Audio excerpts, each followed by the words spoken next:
கிறிஸ்துவின் கிறிஸ்தவம், இது வாழ்வின் வழி. Christianity of Christ. This is the way of life.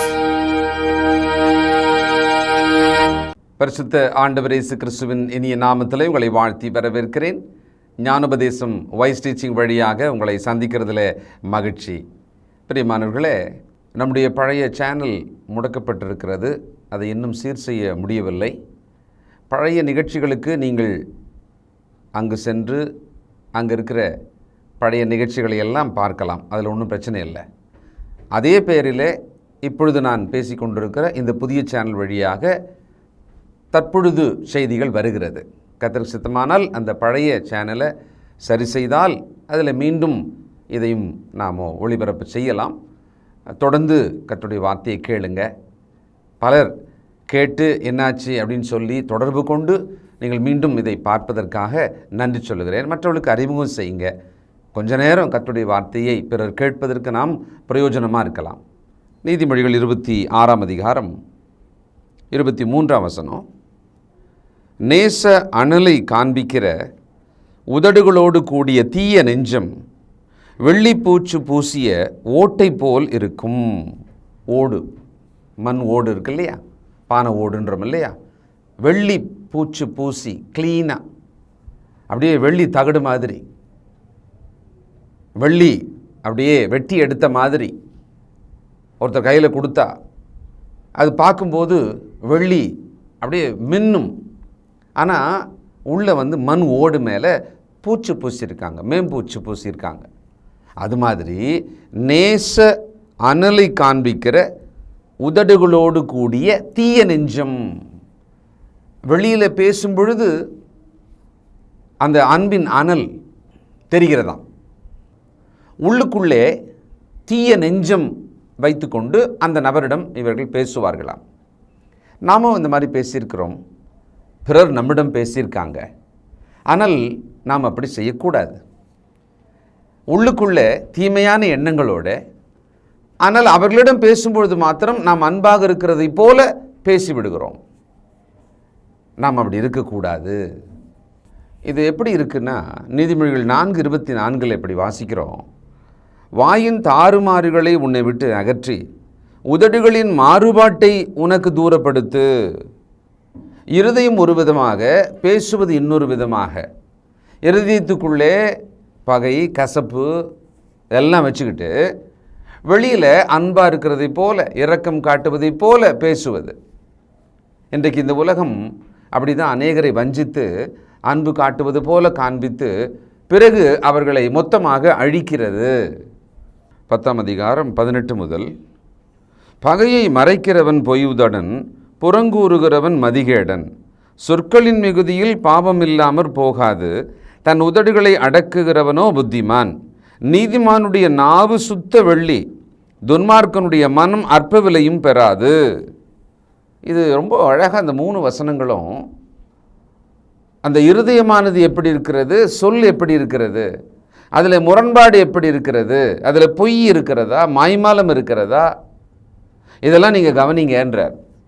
இன்றைக்கு நாம் நட்பு, உறவு, இப்படி கொஞ்சம் நம்ம உலகத்தில் வேலை செய்யும் பொழுது அங்கே இருக்கிற ஒரு கோவர்க்கர், உடன் வேலையாட்கள், நம்மோடு வேலை செய்பவர்கள், இப்படி எல்லாம் தான் பல்வேறுபட்ட மக்களோடு தான் நாம் தினந்தோறும் பயணித்து கொண்டே இருக்கிறோம். நம்முடைய வாழ்க்கை அப்படி தான் இருக்கும். அடுத்தது சபைன்னு வரும்பொழுது அங்கே இருக்கிற பரிசுத்தவான்கள் நடுவில் நாம் சகோதர சகோதரிகளாக இருக்கிறோம். இங்கெல்லாம் நம்முடைய பேச்சு எப்படி இருக்கிறது, அவர்களை பற்றி நம்முடைய இருதயத்தின் எண்ணம் எப்படி இருக்கிறது, இது ரெண்டுத்துக்கும் முரண்பாடு இருக்குமானால் தேவன் அதை கவனிக்கிறார். பகையை மறைத்து அன்பாக பேசிட்டு பின்னால் போய் புறங்கூறுகிறது. அவங்க இல்லாத பொழுது பிறரிடத்தில் அவர்களை பற்றி உண்மையாகவே அவங்கள பற்றி எவ்வளவு கசப்பு இருக்கோ அதெல்லாம் போய் அங்கே பேசிடுறது. ஆனால் எதிர்க்க பேசும்பொழுது மாத்திரம் நேசமாக, பாசமாக பேசுவது. இந்த மாய்மாலத்தை தேவன் அருவருக்கிறார். நாம் கிறிஸ்துவுக்குள்ளே உள்ளதை உள்ளதென்றும் இல்லதை இல்லதென்றும் பேசணும். அப்படி இல்லையா, அமைதியாக இருந்தால் நம்முடைய மூடத்தனமும் வெளியே வர போகிறதில்லை, நாம் அந்த இடத்துல பிரச்சனையை உருவாக்க போகிறதும் இல்லை. 16ஆம் அதிகாரம் 27ஆம் வசனம். பேலியாளின் மகன் கிண்டி விடுகிறான், எரிகிற அக்னி போன்றது அவன் உதடுகளில் இருக்கிறது. எரிகிற அக்னி போல உதடுகள். பாருங்க, நம்முடைய உதடுகளின் வார்த்தைகள் தான் நம்முடைய இருதயத்தின் நிறைவை, அதுக்குள்ளே என்ன இருக்குன்றது அது காண்பிக்கிறதாம். ஆண்டவர் தானே சொல்லியிருக்காரு, இருதயத்தின் நிறைவு அது என்ன, அது உள்ள நிறைச்சி வச்சிருக்கிறது தான் உங்கள் வாய் எடுத்து பேசும். ஆனால் நாம் இதில் முரண்பாடு செய்வோமானால் அது ரொம்ப நாளைக்கெல்லாம் பண்ண முடியாது.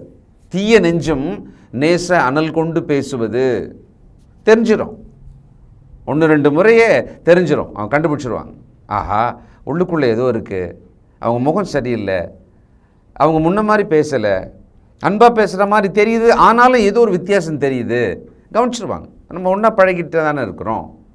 26ஆம் அதிகாரம் 28ஆம் வசனம். கள்ள நாவு தன்னால் கிளேசப்பட்டவர்களை பகைக்கும், எச்சகம் பேசும் வாய் அழிவை உண்டு பண்ணும்.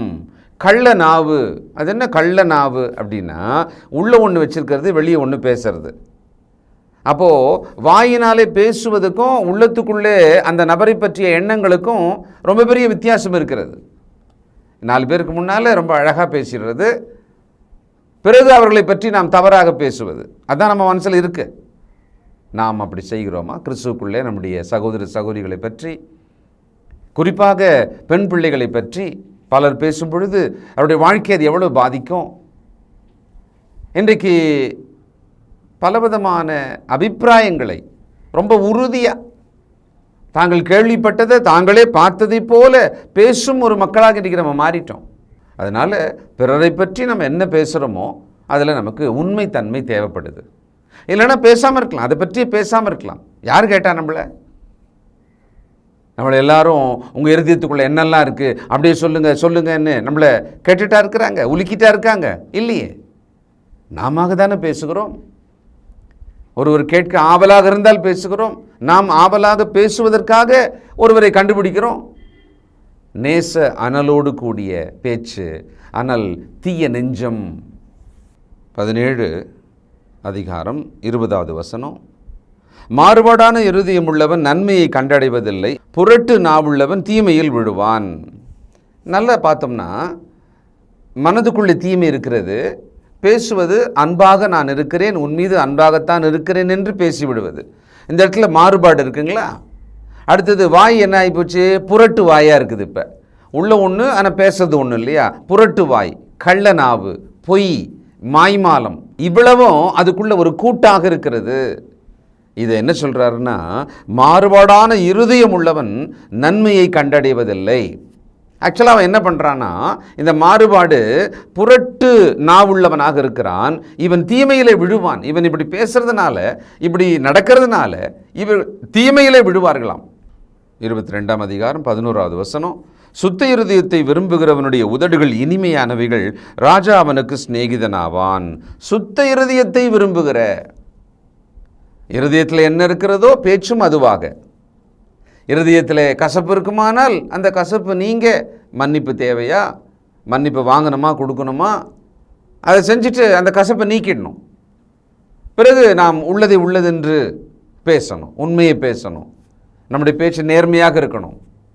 நாம் அபிப்பிராயங்களை சொல்வதானால் அந்த நபரோடு கூட நம்ம அபிப்பிராயத்தை பேசலாம்.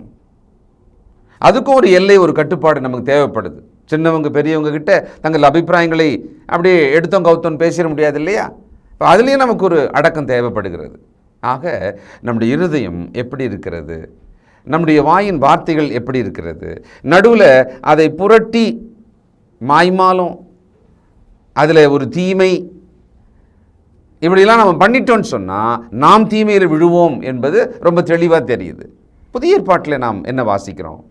மத்தேயு 12ஆம் அதிகாரம் 34 விரியன் பாம்பு குட்டிகளே, நீங்கள் பொல்லாதவர்களாக இருக்க நலமானவைகளை எப்படி பேசுவீர்கள்? இருதயத்தின் நிறைவினால் வாய் பேசும். நல்ல மனுஷன் இருதயமாகிய நல்ல பொக்கிஷத்திலிருந்து நல்லவைகளை எடுத்து காட்டுகிறான். பொல்லாத மனுஷன் பொல்லாத பொக்கிஷத்திலிருந்து பொல்லாதவைகளை எடுத்து காட்டுகிறான். மனுஷர் பேசும் வீணான வார்த்தைகள் யாவையும் குறித்து நியாயத்தீர்ப்பு நாளிலே கணக்கொப்புவிக்க வேண்டும் என்று உங்களுக்கு சொல்லுகிறேன். ஏனெனில் உன் வார்த்தைகளினாலே நீதிமான் என்று தீர்க்கப்படுவாய், அல்லது உன் வார்த்தைகளினாலே குற்றவாளி என்று தீர்க்கப்படுவாய் என்றார். ரொம்ப தெளிவாக, ஆனால் ரொம்ப உறுதியாக கேட்டுக்கொண்டிருக்கிற அந்த யூத ஜனங்கள், குறிப்பாக அவர் எதிர்க்க வேதபாரகர் பரிசேயர் நிற்கிறாங்க. அங்கே சொல்கிறாரு, விரியன் பாம்பு குட்டிகளே அப்படின்றார். அப்படின்னா எதை பற்றி சொல்வதற்காக இந்த மாதிரியான ஒரு ஸ்ட்ராங்கான ஒரு கண்டனையை செய்கிறார்? அவர்கள் பேச்சு, அவர்கள் இருதயம், அவர்கள் பேசுகிற பேச்சு, அவருடைய இருதயம் எப்படி இருக்கிறது அதை அவங்களுக்கு காண்பிக்கிறார், பிக்சர் பண்ணி காமிக்கிறார். நீங்கள் பொல்லாதவர்களாக இருக்க நல்லதை எப்படி பேசுவீங்க? இந்த பொல்லாதவர்கள் அப்படின்றத எதை சொல்கிறாரு? அவள் இருதயம் எப்படி இருக்கிறதோ அதை தான் சொல்கிறாரு. உங்கள் இருதயமாகிய பொக்கிஷத்துக்குள்ளே எவைகளை சேமித்து வைக்கிறீர்கள்? இன்றைக்கு நம்முடைய இருதயமாகிய பொக்கிஷத்துக்குள்ளே எவைகளை சேமித்து வைத்திருக்கிறோம்? இந்த தலைமுறை நிறைய தகவல்களை சேமித்து வச்சிருக்கு. அந்த தகவல்கள் எல்லாம் அவர்களே பயன்பட்டு வாழற மாதிரின்றது கிடையாது. அதை பயன்படுத்தி அவங்க வாழறாங்க. நல்ல நிறைய விஷயங்கள் அவங்களுக்கு தெரியும், அதனால் இவங்க இவ்வளோ பெரிய ஆளாக இருக்காங்க, இவ்வளோ தூரத்துக்கு அவங்க முன்னேறி இருக்காங்க அப்படின்னு சொல்கிறதா இருந்தால் அது 1000ல் ஒருவராக தான் இருக்குது. பலர் வெறும் தகவல்களை ஒரு மூட்டை மாதிரி அதுக்குள்ளே இருதயத்துக்குள்ளே நிரப்பி வச்சுக்கிறாங்களே ஒழிய அவளுக்கும் பிரயோஜனம் இல்லை. அவர்கள் வாழ்க்கையின் நேரங்கள் வீணடித்து கொண்டே இருக்கிறாங்க. தினந்தோறும் பல மணி நேரம் உலகத்தின் தகவல்களை எல்லாம் சேகரிக்கிறாங்க. ஆனால் அவர்களுக்கு சாதகத்தை விட பாதகத்தை தான் அது அதிகமாக ஏற்படுத்துகிறது. நாம் எச்சரிக்கையாக இருக்கணும். இந்த கொஞ்ச கால குறுகிய வாழ்நாளுக்குள்ள நாம் நம்முடைய இருதயத்தை எப்படி வச்சுக்கிறோம்? நம்முடைய வாய் வார்த்தைகள் எப்படி இருக்கிறது? நேசம் இருந்தால் நேசமான வார்த்தைகள், மன கஷ்டம் இருந்தால் அதை பேசி அதை சரி செய்து கொள்ளும்படியான ஒரு முயற்சியை நாம் செய்திடணும். இதில் மாய்மாலத்தனமும் பண்ணிடக்கூடாது. யாக்கோபு 3:5 முதல், அப்படியே நாவானதும் சிறிய அவயமாயிருந்தும் பெருமையானவைகளை பேசும். பாருங்கள், சிறிய நெருப்பு எவ்வளவு பெரிய காட்டை கொளுத்தி விடுகிறது. நாவும் நெருப்பு தான், அது அநீதி நிறைந்த உலகம். நம்முடைய அவயவங்களில் நாவானது முழு சரீரத்தையும் கரைப்படுத்தி ஆயுள் சக்கரத்தை கொளுத்தி விடுகிறதாயும் நரக அக்னியினால் கொளுத்தப்படுகிறதாயும் இருக்கிறது. அப்போது இந்த நாவு எவ்வளோ முக்கியம், அதன் வார்த்தைகள் எவ்வளோ முக்கியம், இருதயம் அதில் உண்மைத்தன்மை எவ்வளவு முக்கியம். அதனால் கிறிஸ்துக்குள்ளே இருக்கிற நாம் உலகத்தாரை போல் அல்லாமல் மிக கவனமாக நம்முடைய இருதயத்தை நல்ல பொக்கிஷமாகவும் வைத்துக்கொள்ள வேண்டும். எப்படி வச்சுக்கிறது? தேவனுடைய வசனங்களையும் நல்ல வார்த்தைகளையும் நல்ல பேச்சையும் நல்ல விஷயங்களை பார்க்கறதன் மூலமாகவும் கேட்கறதன் மூலமாகவும் அதுக்குள்ளே நல்லதை நிரப்பிக்கொள்ளலாம். அப்போ அதுக்குள்ளேருந்து எடுத்து நாம் பேசுவது நல்லதாக நல்ல வார்த்தையாக இருக்கும். இவ்வளோதான், வெரி சிம்பிள். இதுக்கு ரொம்ப தடையாக இருக்கிறது எதுன்னு சொன்னால், மனிதர்களை விட நம்ம கையில் இருக்கிற ஃபோனே போதும். எச்சரிக்கையாக இருப்போம், ஜெபம் பண்ணுவோம். இரக்கமுள்ள பிதாவே, பரிசுத்தர் பரிசுத்தரே, இதோ இந்த காலத்துக்கு தேவையான எச்சரிக்கையை இந்த ஞான வார்த்தையை எங்களுக்கு காட்டியதற்காக ஸ்தோத்திரம். நேச அனலை காண்பித்து தீய நெஞ்சத்தோடு கூட மனிதர் சிலரிடம் நாங்கள் நடக்கிறோம். அப்படி அல்லாமல் தகப்பனே, நாங்கள் உள்ளதை உள்ளதென்று இல்லதை இல்லதென்று பேசவும், உண்மையாய் நேசித்து பேசவும், மாய்மாலம் இல்லாமல், புரட்டு வார்த்தைகள் இல்லாமல், கள்ளத்தனம் இல்லாமல், பொய் பேசாமல், ஏதோ எங்கள் அபிப்பிராயங்கள் தானே என்று சொல்லி அதை வீண் வார்த்தைகளாகவே பேசிக்கொண்டிராமல் கவனமாக இருக்க எங்களுக்கு உதவி செய்யும். இதுவரைக்கும் இவ்விதமாய் நாங்கள் செய்த பாவக்குற்றங்களை எங்களுக்கு மன்னியும், ஞானம் தாரும். உமக்கு பயந்து நாங்கள் நடக்கும்படி இருதயமாகிய அந்த பொக்கிஷத்தில் நல்லவைகளை சேமித்து கொள்ளும்படியான ஜாக்கிரதையை எங்களுக்கு தாரும், ஆசீர்வதியும். இயேசு கிறிஸ்துவின் நல்ல நாமத்தில் ஜெபிக்கிறோம் பிதாவே, ஆமென்.